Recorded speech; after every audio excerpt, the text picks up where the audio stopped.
Hello again, teachers. This is John over in Educational Technology again, and today we're going to talk about integrating Meet with Google Calendar. Disclaimer for you right up front. If you do this method, it will create a link for students that they can join at any point, with or without you in the room. For that reason, we typically only recommend this for the really little ones, like primary age, where you don't necessarily have to worry about them going into the room and wanting to chat with other students quite yet.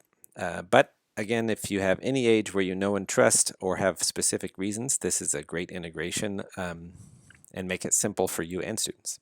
So to start off, this is what students see. This is a student view, and you notice that they have nothing scheduled, and they also cannot create a Google Meet. As of right now, they can only use a code if you give them a code.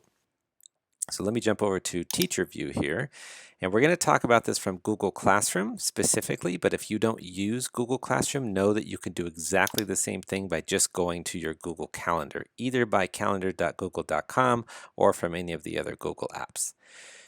So if you are using Google Classroom or in Google Classroom, under the Classwork tab, you also have a link here that says Google Calendar. So if I click on that, it will take you exactly where we were just talking about, to your Google Calendar.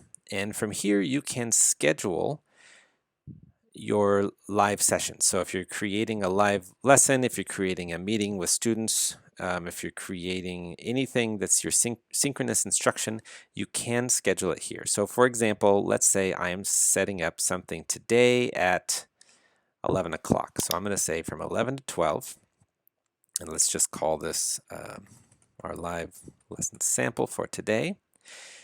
And make sure you click where it says Add Google Meet Video Conferencing. And then here's the key.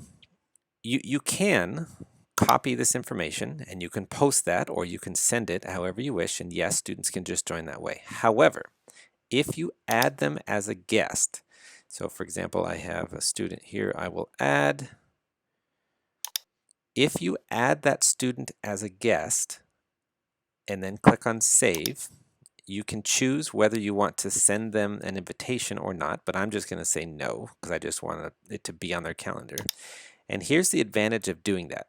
You've set it up on your calendar, but if I go back to that student view, they now have what you just scheduled on their calendar. And they literally, all they have to do is click on that link. You just make sure that your time is correct and that you give it a title that they know exactly what it is, and that's it.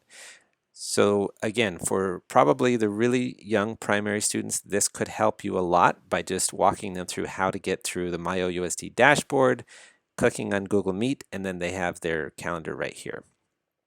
And that's it for this one. Talk to you soon.